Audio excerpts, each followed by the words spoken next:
Am I on? Am I on?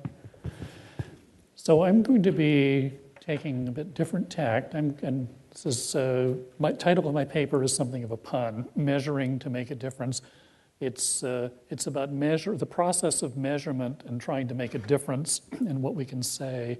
And I'm also going to be giving you some results from a panel survey that we did from 2007 to 2009. So I'm going to be measuring that difference and telling you something about the change in the wealth distribution over that period.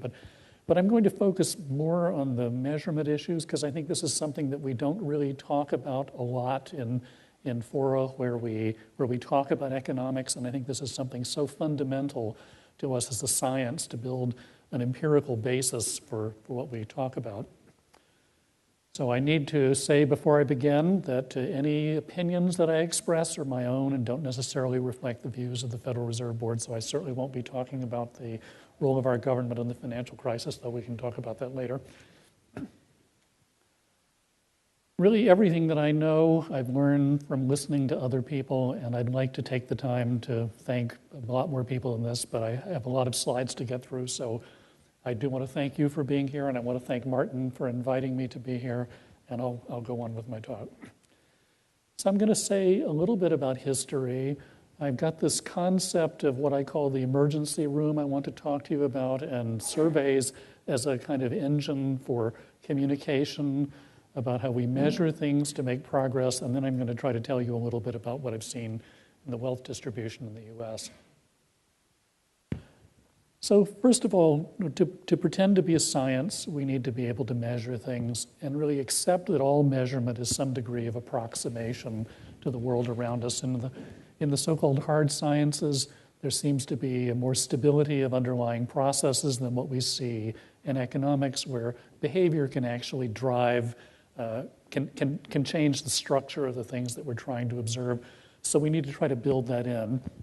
And we have this fundamental problem that we focus so often on aggregate data. And aggregate data, the consistency of aggregate data or the stationarity of aggregate data can be undermined over time because of behavioral changes that affect the distribution. So we need to always look at what we're doing. We need to try to learn as much as we can from the analysis that we do to feed back into the process of measurement. So I'm going to give you a super short history of surveys, and I'm going to pick out two things. There's a paper by Jerzy Neyman in 1934 that's the classic bad paper, because in that one paper he produces two fundamental ideas: the superiority of random sampling, and he defines confidence intervals. This is an astounding landmark in the history of measurement. And then fast forward to 1974, I just picked this book by Sudman and Bradburn, who are just two people that I particularly admire. And what they talked about was the nature of what happens when you ask people questions. So what is a survey about? It's about having a scientific framework in which to ask people questions. So that's my history of surveys. So let's say a little bit about theory. I should say something about that. So we have to design and select samples. That takes us back to Jerzy Neyman. We need to implement questions, things that we're going to ask people, content. That's the Sudman and Bradburn.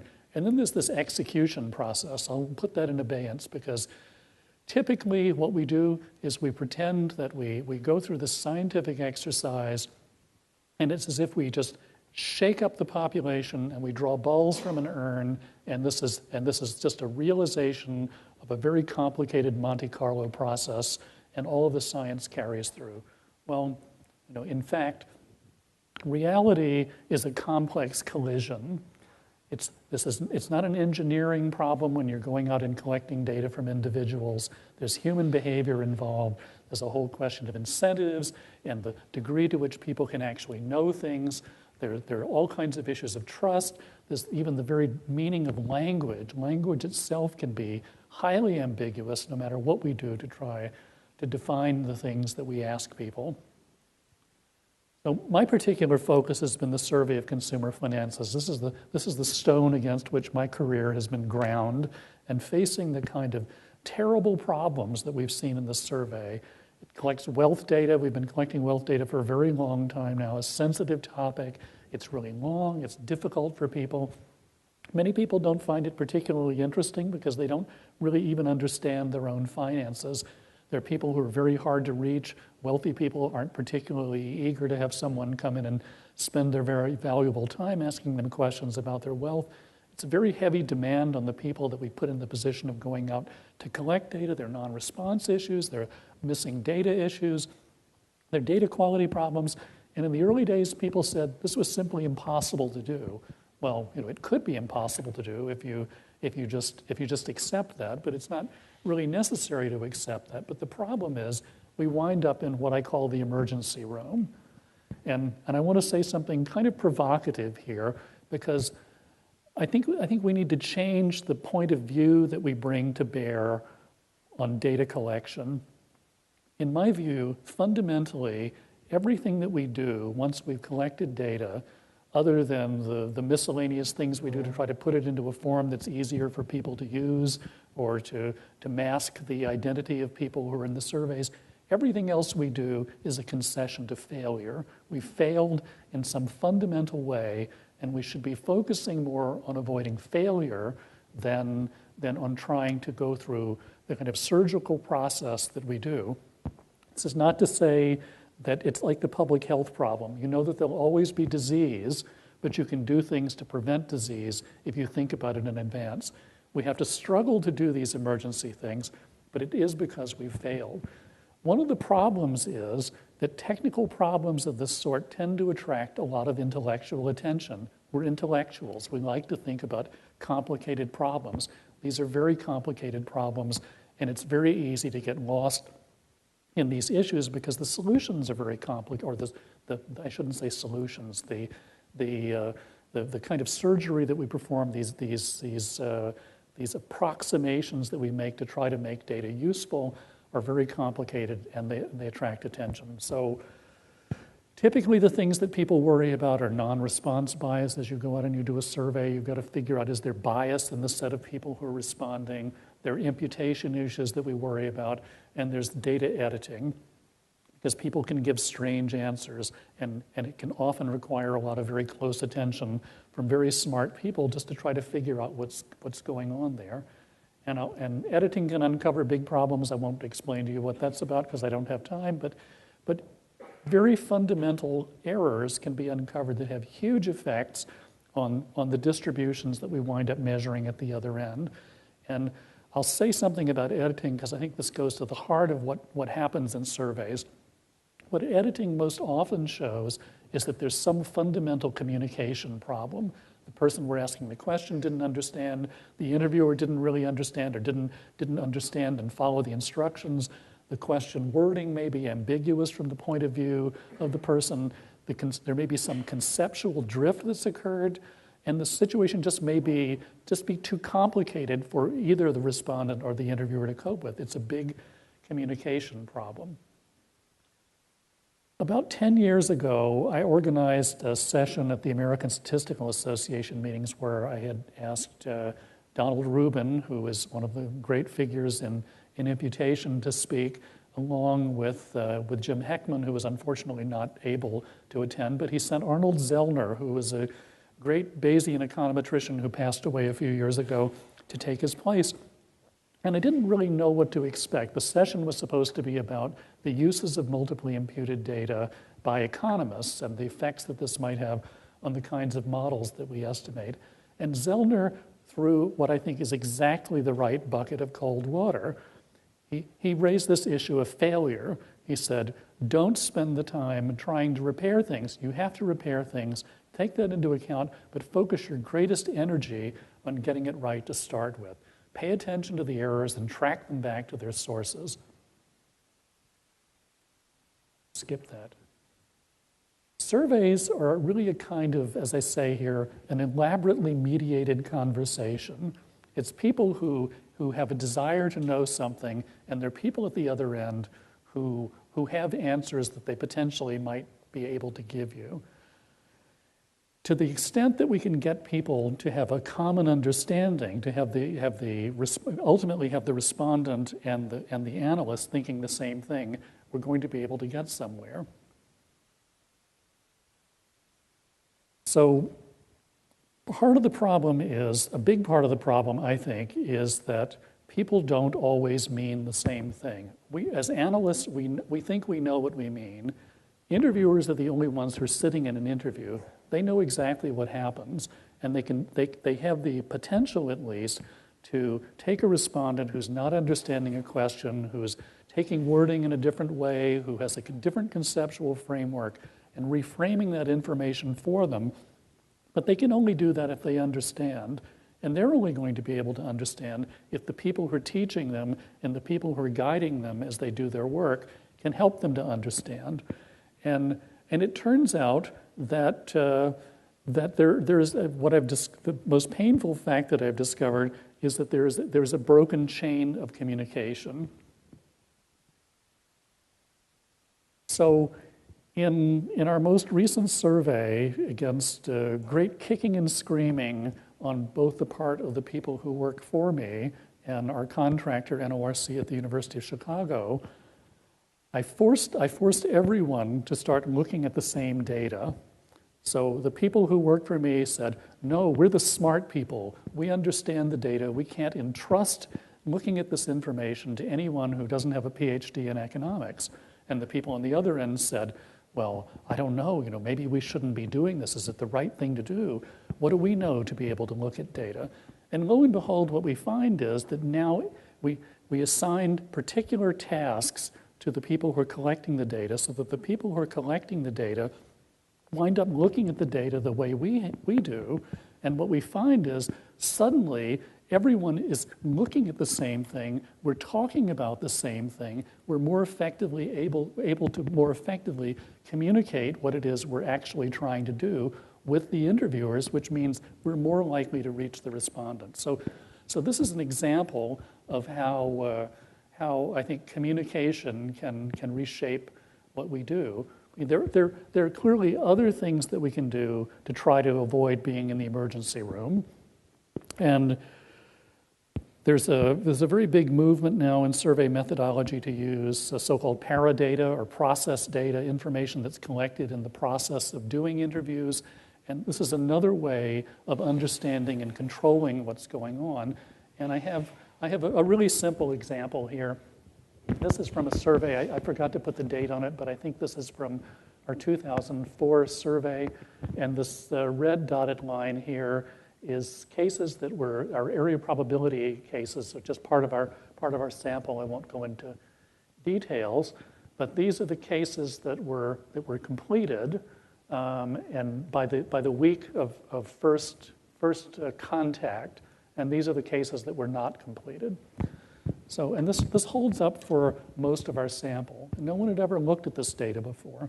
So I looked at this data, and the conclusion I came to was that there's probably something going on here with contact. We're taking far too long to contact people. There's some people, the people that were not getting to participate in the end, who were contacted very late. It could be that part of this non-participation really turns on the behavior that we're exerting in the field to try to get people to participate. We find that the wealthier people are harder to contact, but the areas, the first slide that I showed you is people who are not super wealthy. These are more like the range of ordinary people, and we see this both a little bit more severely among the wealthy, but equally among the others.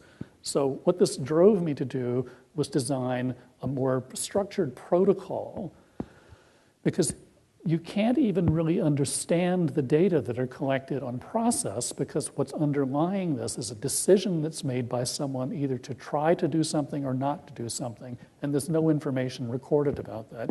So the only way even to have an analytical basis to make sense of the data is to impose a protocol on it, and that's what we did. I certainly won't go through that. It's much too complicated, but the idea was to try to take the field structure, make sure that everyone was exposed to at least a common degree of effort, and to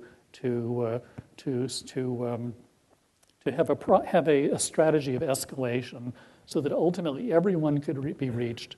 Everyone could be reached one way or another, and that everyone had, in a sense, a more equal opportunity to understand what was going on and to participate. And I don't have the the after slide. I only have the before slide for you, but in fact, it tends to move the respondent and non-respondent lines closer together, and the time to first contact is reduced. So that's a positive thing we can do by looking more closely at what we're doing when we're collecting data.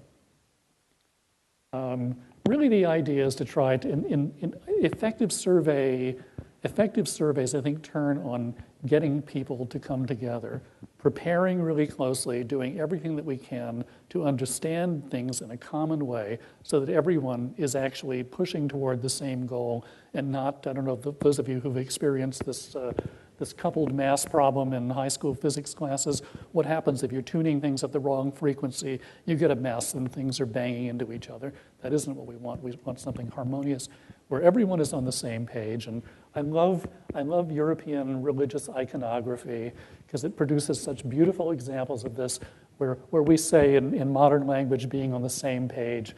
We can have El Greco, and you'll see that I did my little Alfred Hitchcock and painted myself there in the corner. So now probably deep into my what's left of my 20 minutes? A little bit? Okay, all right, I'll be very quick about this. So I want to tell you a little bit about because this is my passion part I just got through, and I'm going to be just describing what we saw happening to the wealth distribution over the financial crisis when we would expect something really big. We had done a large cross-sectional survey in 2007 where we'd oversampled wealthy people and looked very carefully at all aspects of households' income, wealth, and a lot of other characteristics. And we got permission during the financial crisis to go back and recontact those people because we were experiencing, as everyone around the world was, such a serious shock that this is a severe disruption to households, and we wanted to try to understand what was going on. So we know that there was a tremendous decline in wealth. I don't need to talk about that. And we know that coming out of the recession that consumption responded much more weakly than it had in past recessions. And we were all scrambling to try to understand why is this. And a central part of many people's argument was this decline in wealth. There could be direct wealth effects. There could be a lot of other effects, particularly there's a little bit I'll tell you later about the disconnection between income and wealth, but also behaviors, also factors turning on risk tolerances and a variety of behavioral changes. So I told you about the baseline. It was a relatively short survey. I won't say anything much about that. One big issue in panels is the stability of the people that you talk to. It really makes a difference. If you go back and you have a panel of people, you go back and talk to someone a second time. Ideally, you want to talk to exactly the same group of people. You want households to be absolutely constant, and you don't want to miss anyone. You should talk to everyone again. It's not the real world. Fortunately, we were able to find virtually everyone, and we were able to re-interview almost 90% of the households that we had talked to before, and there's very little difference across the groups, looking at wealth groups and income groups and age groups. The only really big effect was people who in essence dropped out of the universe, people who died. There were some changes in household composition, actually surprisingly large over this period, but the results I'm going to show you today appear to be robust to those changes. So, obviously we see this is the cumulative distribution of wealth in 2007 and 2009, and you can see we get this shift back in the distribution. No big surprise, we already knew that. And if I look at the differences, if I just take these two wealth distributions as independent cross-sections and I look at the decline, then we see, and so this is looking at the differences in the distribution at the common percentile points in the 2 years. You see this very large decline at the top end in dollar terms. This is the inverse hyperbolic sine along this side, which is, for those of you who don't know, it's approximately logarithmic away from the origin, and we see a big decline at the bottom. In percentage terms, it's much flatter through here, and statistically, it's not significantly different from flat in that region. But that's just taking it as cross-sections. So if I look at the distribution of wealth broken up by the top 1%, the next 9%, the 50 to 90, and the 0 to 50, we see something very much like what we've been seeing for about the last 30 years. There's been very little shift in the distribution of wealth. The distribution of income in the US has shifted very markedly and significantly, but the distribution of wealth has moved around here and there. There have been individual changes that appear to be statistically significant, but overall, the shape has not moved very much. And even over the financial crisis, it's very hard to say that there's a large difference in those distributions taken as independent distributions. However, we don't need to take these as independent distributions. We interviewed the same households.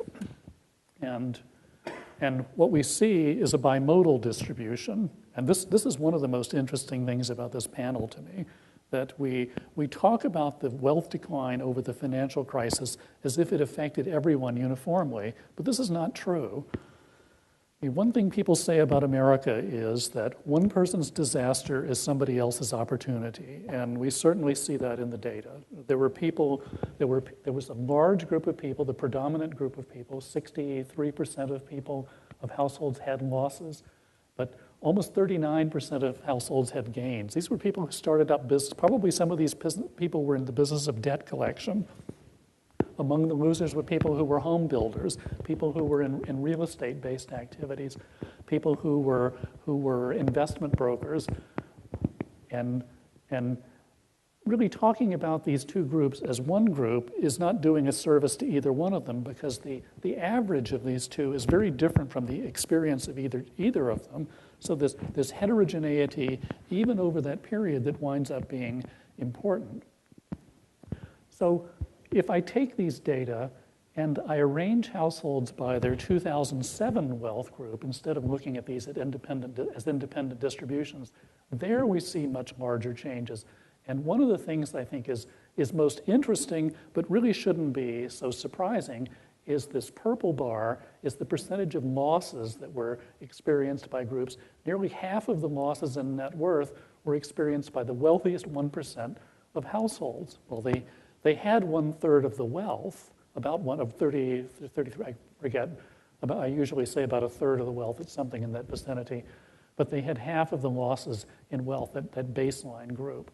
The group at the bottom actually had a slight gain. Well, part of this is panel aging, because there are no new people introduced. There's some normal life cycle effects that are taking place there. And you see that there's a great difference in the shares of the groups, a much greater difference in the shares of the group than we see taking them as independent cross-section. Well, I have to show you this. This graph was so hard to make.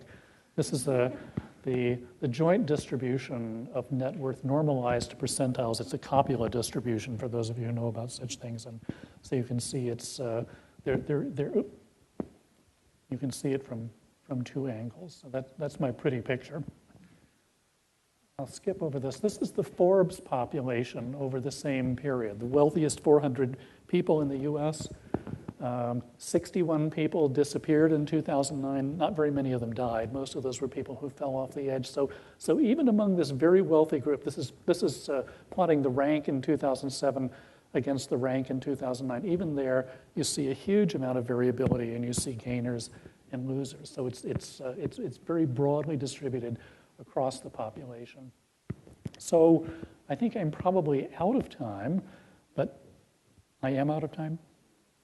A few more minutes, all right. So maybe I'll say something, rather than take you through some complicated slides, I should say a little bit about what's underlying these changes that we see in the distribution at the top and at the bottom, and the middle and the bottom of the distribution. The top of the distribution in the US is very disproportionately affected by business ownership. Very large fraction of the wealthiest people own businesses. And what we see among people who lost wealth over that period was very substantial declines in the value of their businesses. There were also declines in their financial asset holdings, and financial assets are also highly concentrated among that group, but it was the business holdings that were a really big factor. What we see for the next wealthiest group and somewhat down into the lower half of the distribution is the effect of home ownership. So house prices, as I'm sure you all know, across the U.S. fell in almost every place. I think Washington, D.C. is something of an exception. There were a few other exceptions where there weren't large declines, but many places had very serious declines in housing wealth, and this is the largest item of wealth for most households in the U.S. And so what we see that's underlying the stability, this sort of cross-sectional stability of the wealth distribution are these offsetting effects of declines in business wealth at the top and housing wealth at the bottom. So on average, everyone is falling down, but we see this there are people who are replacing the people at the top whose businesses declined in value. There are people who enter those ranks by creating new businesses, and that's the way that people have graduated into the top to keep that proportion constant in the cross-sectional sense. So there's a lot more that could be said about. Do let me just say I'm way over my time, but this is one thing that I think has not been very broadly stated, that I think is an important result from the survey. Typically, we tend to think of income and wealth as moving together. We think of people who are low income have low wealth, and vice versa. And I've shown here just the wealth for the wealth percentile groups, the lowest 10% and the 10 to 30%, and this is the median income by these wealth percentile groups.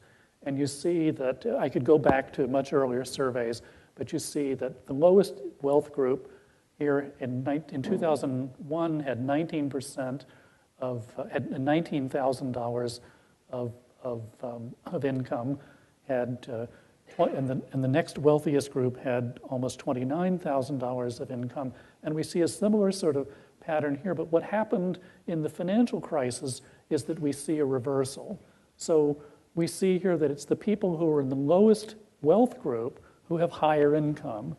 And we see this persist when we go to 2010, and we probably wouldn't be able to understand this very well if we hadn't done the panel. What's going on underneath this is that a lot of this is young people who were highly educated, who were making relatively high income, who were in the position that they could do what ex post was exactly the wrong thing: buy houses, get into securities that were going to decline in value. So I think with that, I should send you my bouquet and thank you for your attention.